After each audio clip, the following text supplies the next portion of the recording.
یہاں مفسرین نے ایک بات لکھی ہے اس آیت کے تحت کہ فرمایا جو زمین پہ چلنے والا ہے اس کا رزق اللہ کے ذمے.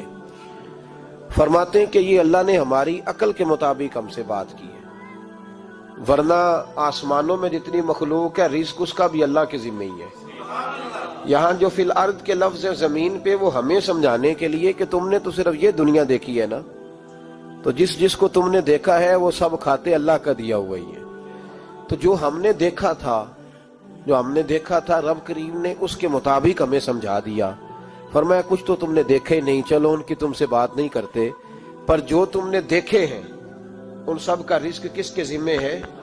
اللہ کے. میرے محبوب کریم علیہ الصلوۃ والسلام نے فرمایا اللہ پہ بھروسہ رکھ کے سویرے نکل جانا رزق کی تلاش میں. کس پہ بھروسہ رکھنا ہے؟ نکلنا تمہارے ذمے ہے. یہ نہ کہنا کہ گھر بیٹھوں گا تو یہیں آئے گا، نکلنا تمہاری ذمہ داری ہے. جتنی ذمہ داری ہے وہ پوری کرنا. اللہ پہ بھروسہ کر کے نکل جانا تمہاری ذمہ داری ہے. رب کا ذمہ ہے تمہیں رزق دینا، وہ ضرور تمہیں رزق پہنچائے گا. یا رسول اللہ صلی اللہ علیہ وسلم کس طرح پہنچے گا؟ تو ذرا حضور کے لفظوں کا حسن بھی دیکھیے. نبی پاک صلی اللہ علیہ وسلم نے فرمایا جس طرح موت تمہیں ڈھونڈ لیتی ہے نا کہ تم کہاں موجود ہو، جب وقت آتا ہے تو انسان پاکستان میں ہو تب بھی آ جاتا ہے، جدہ میں ہو تب بھی آ جاتا ہے، مکہ میں ہو یا مدینہ طیبہ میں وقت پھر بھی آ جاتا ہے. فرمایا جس طرح موت تم جہاں بھی ہو تم تک پہنچ جاتی ہے نا، اس طرح تمہارا رزق بھی تم جہاں موجود ہوتے ہو اللہ وہاں پہنچا دیتا ہے. تو یا رسول اللہ صلی اللہ علیہ وسلم کس انداز میں؟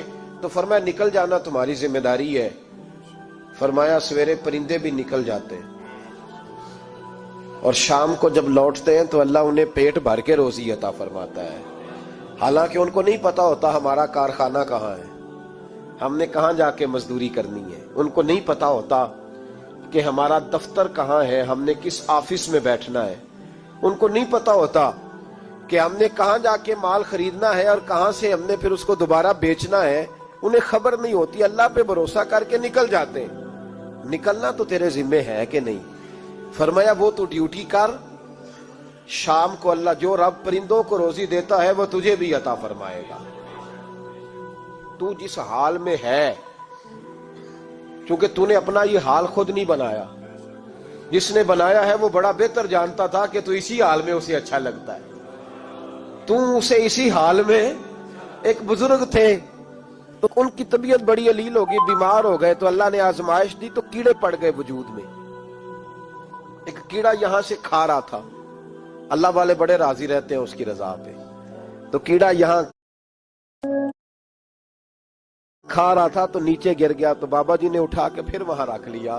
کہنے لگے جب اس نے تیری ڈیوٹی مجھے کھانے کی لگائی ہے تو میں اس بات پہ راضی ہوں، تو نیچے کیوں گرتا ہے؟ بس ٹھیک ہے کھا، جب اس نے تجھے ڈیوٹی جو تیری لگائی ہے. سالبہ بن عبد الرحمن ایک صحابی تھے، سالبہ غالباً نبی پاک صلی اللہ علیہ وسلم کی خدمت میں آئے. کہنے لگے یا رسول اللہ صلی اللہ علیہ وسلم غربت بڑی ہے، میرے لیے دعا کریں اللہ زیادہ مال دے. تو محبوب صلی اللہ علیہ وسلم نے فرمایا تو جس حال میں اچھا ہے وہ تیرے لیے بہتر ہے، جس میں تو ہے وہی حال تیرے لیے. مشکل ہے نا یہ جواب سننا. یا رسول اللہ صلی اللہ علیہ وسلم دعا کر دے. تو محبوب نے کیا فرمایا؟ فرمایا تو جس حال میں ہے نا وہ حال تیرے لیے بہتر ہے، اسی میں رہ. کہ نہیں حضور دعا کریں. فرمایا سالبہ تو باز آ جا. حضور دعا کریں. فرمایا تو باز آ جا. 2-3 دفعہ کا ضد کی. محبوب نے فرمایا جا پھر اللہ تجھے زیادہ پیسے دے گا. چند بکریاں خریدی، اتنی برکت ہوئی کہ بکریوں کے ریوڑ بن گئے. پھر کچھ بکریاں بیچ کے گائے خرید لی، ان کے بھی ریوڑ ہو گئے. پھر کچھ اونٹنیاں لے لی، ریوڑ ہی ریوڑ. پہلے 5 وقت مسجد میں آتے تھے، اب فجر اور عشاء رہ گئی. پھر مال زیادہ ہوا تو مدینے شہر میں کوئی جگہ ہی نہیں، مدینے سے باہر حویلی خریدی. پھر جمعہ ہی رہ گیا، جمعے کے جمعے آتے. زکوٰۃ کا حکم آیا.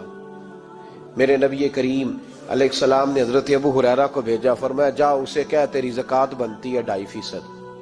تو سالبہ کے پاس حضور نے پیغام بھیجا. پہلے تو کہا تیرے لیے بہتر نہیں مال. جب اصرار کیا تو بڑی برکت ہو گئی، بڑا آیا تو فرمایا زکوٰۃ دے. 2.5% زکوٰۃ ہے. اب جب سوچا کہ 5 اونٹوں پہ ایک بکری جائے گی اور بڑا سارا مجھے دینا پڑے گا، اب جب غور کیا تو یہ تو نہ کہا کہ میں نہیں دیتا. حضرت ابو ہریرہ سے کہنے لگے نبی کریم علیہ السلام کی خدمت میں عرض کرنا کہ میں خود آؤں گا. حضرت ابو ہریرہ نے آ کے عرض کی یا رسول اللہ صلی اللہ تعالی علیہ وسلم. حضور وہ کہتے تھے میں خود آؤں گا. تو کہتے ہیں محبوب نے ٹھنڈی سانس لی, فرمایا اسے کہا تھا کہ تیرے لیے مال بہتر نہیں, اب ہلاک ہو گیا, ہائے افسوس ہلاک ہو گیا. ان کو بھی تھوڑی دیر کے بعد احساس ہوا کہ یہ میں نے کیا کیا, نبی پاک کو ہی کہہ دیا نہیں ہے, حضور کو کہہ دیا بعد میں آؤں گا.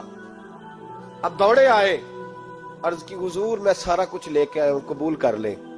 محبوب نے فرمایا گویا بلال حبشی کی خشک کھجور بھی قبول ہے, اور صہیب رومی ایک اٹی بان کی لائے تو وہ بھی قبول ہے, اور عمار بن یاسر اور مصعب بن عمیر اگر 2 دینار دے جائیں اور کوئی پرانا جوڑا کسی سپاہی کے لیے چھوڑ جائے تو وہ بھی قبول ہے, لیکن تو اپنا لاکھوں لے کے چلا جا, تیرا کوئی نہیں قبول. معاف کر دیں. فرمایا جا معاف کیا, پر پیسے لے کے نہ آنا. اگلے سال پھر آئے, بندے ہوئے ہاتھ ہے. محبوبہ میں دولت کا کیا کروں گا, آگ لگانی ہے, قبول کر لیں. فرمایا تو لے جا, تیرا نہیں قبول. گرا جو ان کی نگاہ سے وہ سنبھل نہیں سکتا.